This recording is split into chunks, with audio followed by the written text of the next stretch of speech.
Le dije a mi novio que su cariño me incomodaba y él decidió castigarme con su silencio. Cuando descubrí que me estaba engañando con mi mejor amiga, lo dejé en evidencia, y ahora nadie en su familia le habla.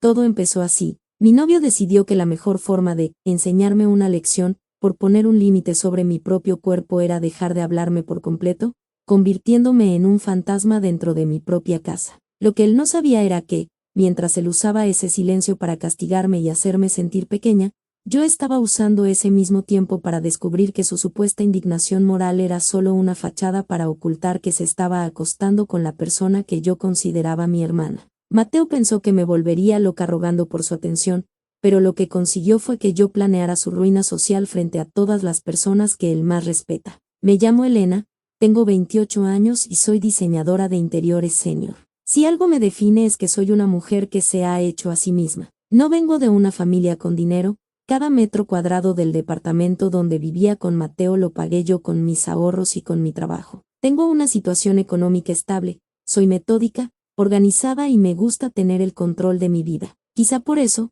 cuando Mateo entró en mi mundo, me pareció un soplo de aire fresco. Él es carismático, relajado y tiene esa energía de chico de marketing que parece llevarse bien con todo el mundo. Al principio, su atención me hacía sentir valorada, como si por fin hubiera alguien dispuesto a cuidar de mí después de tantos años de yo cuidar de los demás. Nuestra relación comenzó como un sueño. Mateo era el tipo de hombre que te presume con orgullo, que te toma de la mano en la calle y que siempre tiene un cumplido listo. Durante los primeros 2 años, sentí que por fin había encontrado el equilibrio. Él no ganaba tanto como yo, pero compensaba, por eso creía yo, con su presencia constante y su cariño. Era un equipo, o al menos, eso era lo que yo proyectaba hacia afuera y lo que quería creer hacia adentro. Mis amigos me decían que tenía mucha suerte de tener a alguien tan conectado con sus sentimientos, alguien que no tenía miedo de mostrar afecto. Sin embargo, con el tiempo, ese afecto empezó a sentirse pesado. No sé cómo explicarlo sin que suene mal,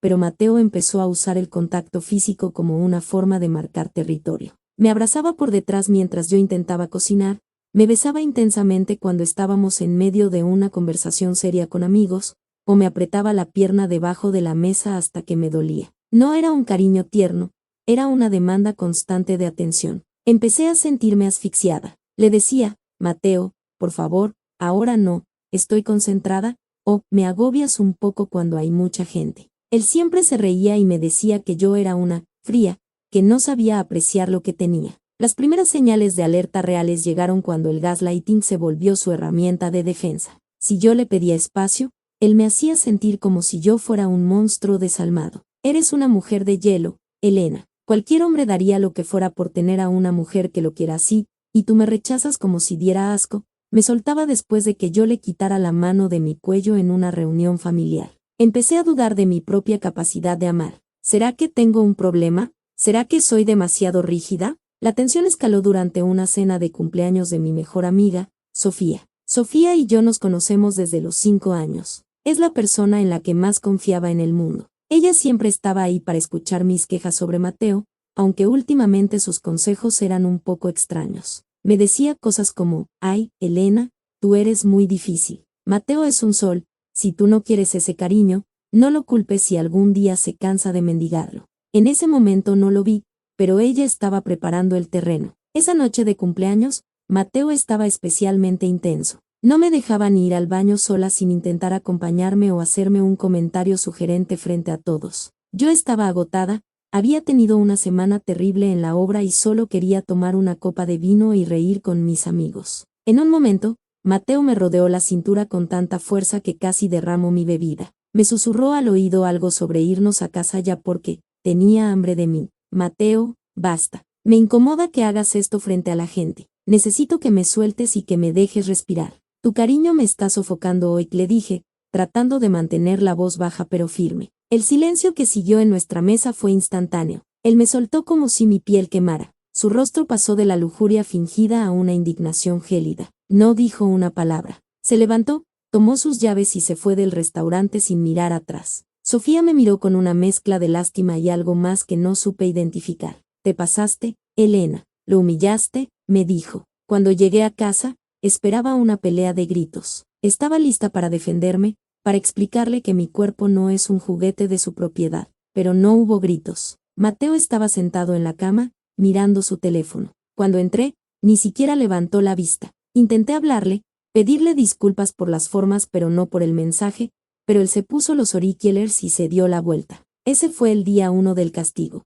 Mateo decidió que el silencio sería su arma. Durante la primera semana, actuó como si yo fuera invisible. Se despertaba, se bañaba, desayunaba y se iba a trabajar sin decirme ni buenos días. Yo intentaba acercarme, le preparaba su café favorito, le enviaba mensajes preguntándole si quería cenar algo especial. Nada. Sus respuestas eran el vacío absoluto. Empecé a sentir una angustia que no conocía. El silencio en una casa compartida es una forma de tortura psicológica. Te hace sentir que tú eres el error, que tú rompiste algo que no tiene arreglo. ¿Ves? Esto es lo que pasa por ser tan dura, me decía Sofía por teléfono cuando yo le lloraba desesperada. Mateo está herido, Elena. Le rompiste el corazón al decirle que su cariño te incomoda. Ahora tienes que aguantar hasta que se le pase. Yo que tú, le compraría algo lindo para pedirle perdón. Seguí su consejo. Le compré un reloj que él quería desde hacía meses. Se lo dejé en la mesa del comedor con una nota escrita a mano: siento haber sido brusca,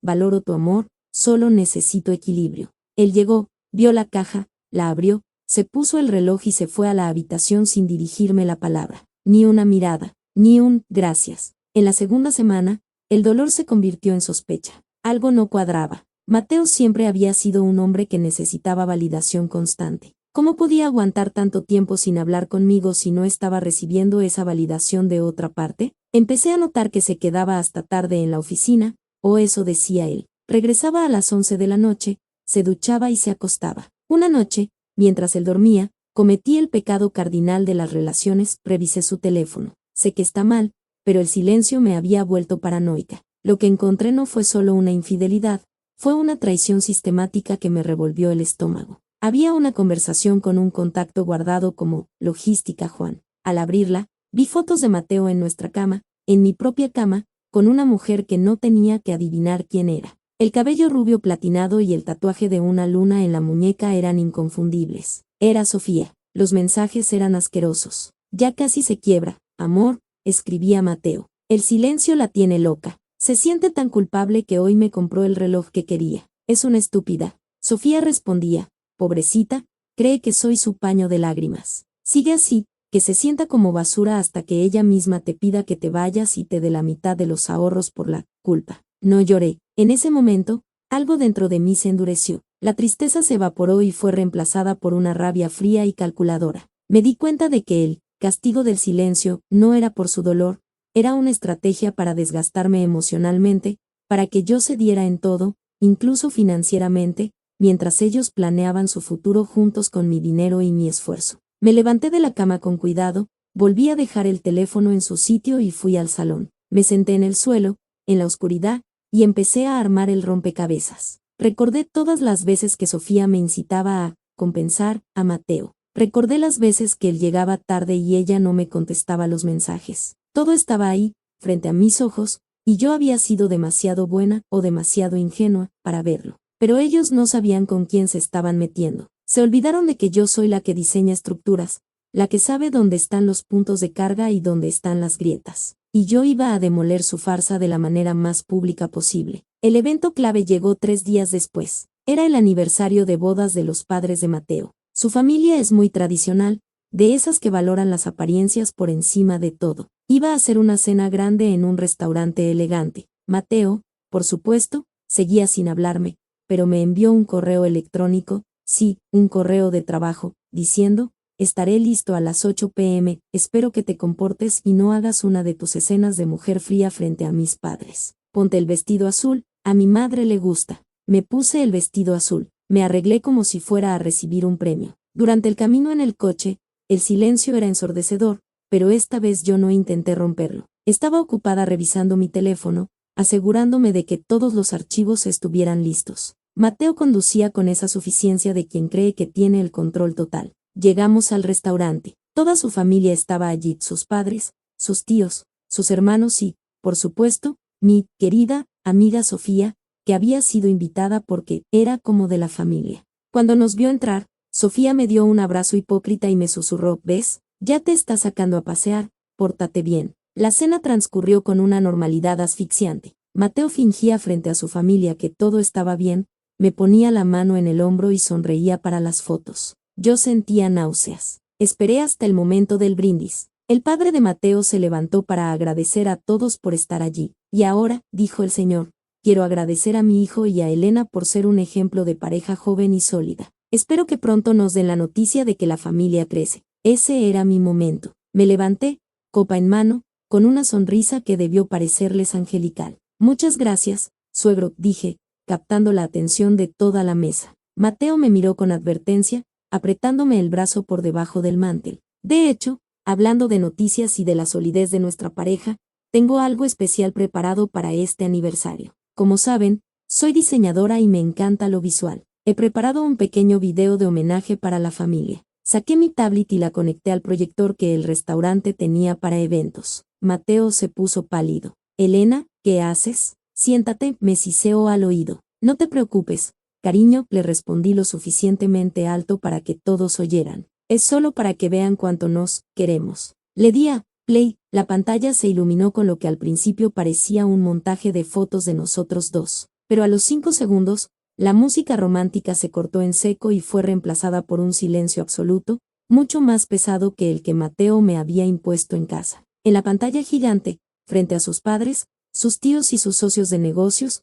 apareció la primera captura de pantalla, el chat de Logística Juan. ¿Qué es esto, Elena?, preguntó el padre de Mateo, frunciendo el ceño y acercándose a la proyección. ¿Es un error del sistema? No, suegro, respondí, cruzándome de brazos y mirando fijamente a Mateo, que parecía estar sufriendo un infarto en cámara lenta. Es la verdadera logística de su hijo. Por favor, miren con atención, no se pierdan los detalles. El video empezó a pasar las capturas de pantalla una tras otra. Los mensajes donde Mateo le decía a Sofía que yo era una mujer de hielo, que no merecía su amor. Las fotos de ellos dos brindando con el vino que yo había comprado, acostados en las sábanas de seda que yo había elegido. Pero lo que realmente rompió el ambiente fue el audio que puse al final, una grabación de voz que recuperé de la papelera de reciclaje de su teléfono, donde Sofía se reía a carcajadas diciendo, dile que te sientes asfixiado, así se sentirá tan culpable que nos pagará el viaje a la playa para compensarte.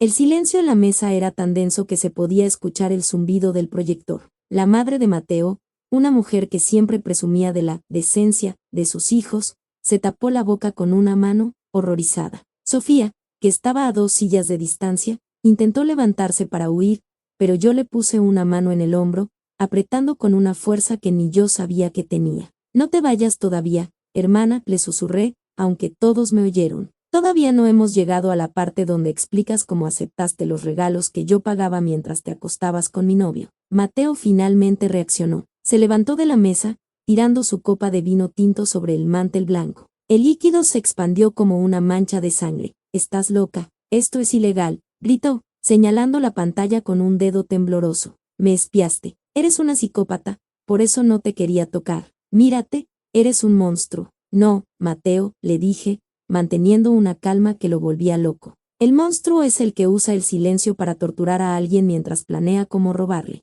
El monstruo es el que finge estar herido para que le compren relojes caros, señalé el reloj en su muñeca, el que yo le había dado hacía unos días. Por cierto, ese reloj tiene GPS. Fue así como supe que tu oficina, el martes por la noche era en realidad el departamento de Sofía. El padre de Mateo se levantó. Es un hombre de la vieja escuela, de esos que creen que la palabra de un hombre es su único capital. Miró a su hijo con un desprecio que nunca había visto en él. ¿Es verdad, Mateo?, preguntó el señor con una voz que retumbó en todo el restaurante privado. ¿Usaste el dinero de Elena para tus amantes? ¿Humillaste a esta mujer en nuestra propia mesa? Papá, ella es una exagerada. Intentó defenderse Mateo, pero su voz ya no tenía fuerza. Solo fue un desliz. Sofía me entiende, ella no me trata como si fuera un estorbo. Cállate, rugió su padre. Elena ha sido más hija para nosotros que tú en los últimos años. Nos has avergonzado frente a toda la familia. Sofía intentó intervenir,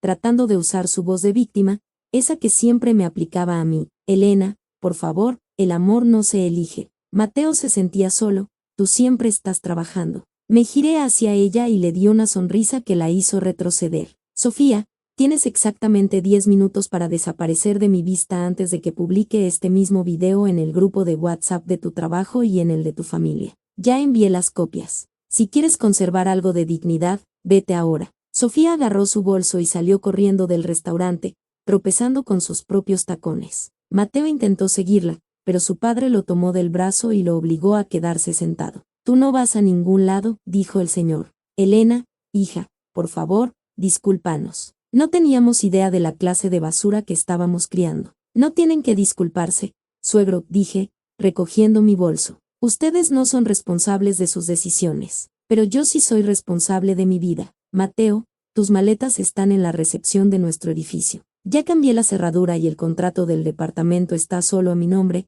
así que no te molestes en llamar a un abogado, porque mi equipo legal ya tiene preparada la demanda por daños morales y el reembolso de los préstamos que te hice para tus negocios. Salí del restaurante con la cabeza en alto. Mientras caminaba hacia la salida, escuché los gritos del padre de Mateo desheredándolo en ese mismo instante y diciéndole que no volviera a poner un pie en su casa. El castigo del silencio de Mateo se había convertido en su propio aislamiento eterno. Las semanas que siguieron fueron un torbellino de limpieza emocional. Mateo intentó llamarme de 10 números diferentes. Me enviaba correos suplicando perdón, diciendo que Sofía lo había manipulado, lo cual era gracioso, porque ella me decía lo mismo de él. Decía que estaba viviendo en un hostal barato porque su familia le había cortado todas las tarjetas y nadie le quería dar alojamiento. Incluso su madre me llamó una tarde, llorando. Elena, sé que lo que hizo no tiene nombre, pero es mi hijo, está durmiendo en un sofá. ¿No podrías darle una oportunidad de que te devuelva el dinero poco a poco? Lo siento, Marta, le respondí con firmeza. Mateo decidió que mi cariño le incomodaba cuando puse un límite. Ahora a mí me incomoda su existencia en mi vida. Que aprenda lo que es el silencio de verdad, el silencio de una cuenta bancaria vacía y de una familia que ya no confía en él. El cierre definitivo llegó 2 meses después. Supe por un conocido común que Sofía y Mateo habían terminado de la peor manera. Sin mi dinero de por medio, su amor prohibido no duró ni 3 semanas. Se empezaron a culpar el uno al otro por el escándalo social. Sofía perdió su empleo cuando el video, que alguien más filtró, no fui yo, aunque no me quejo, llegó a sus jefes. Mateo terminó trabajando en un puesto de ventas telefónicas de nivel bajo, viviendo en una habitación alquilada y siendo el perioficial de su círculo social. Yo, por mi parte, rediseñé mi departamento, saqué cada rastro de él, pinté las paredes de un blanco radiante, compré muebles que a él no le gustaban y recuperé mi espacio, tanto físico como mental. Mi carrera despegó aún más ahora que no tenía a un parásito emocional drenándome la energía cada noche. El karma fue que él pensó que el silencio era un castigo para mí, sin darse cuenta de que el silencio era exactamente lo que yo necesitaba para escuchar la verdad. Hoy, cuando alguien me abraza, lo hace porque quiere, no porque necesite marcar territorio. Y si alguna vez me siento incómoda, lo digo de inmediato, porque aprendí que el silencio más peligroso no es el que te imponen, sino el que tú guardas por miedo a romper una farsa. Mateo sigue intentando que alguien en su familia le hable, pero en las cenas de los domingos, su silla sigue vacía, y yo ya no estoy ahí para verla. Estoy ocupada viviendo la vida que siempre debí tener, una donde mi voz es lo único que nunca volverá a callarse. Fin de la historia.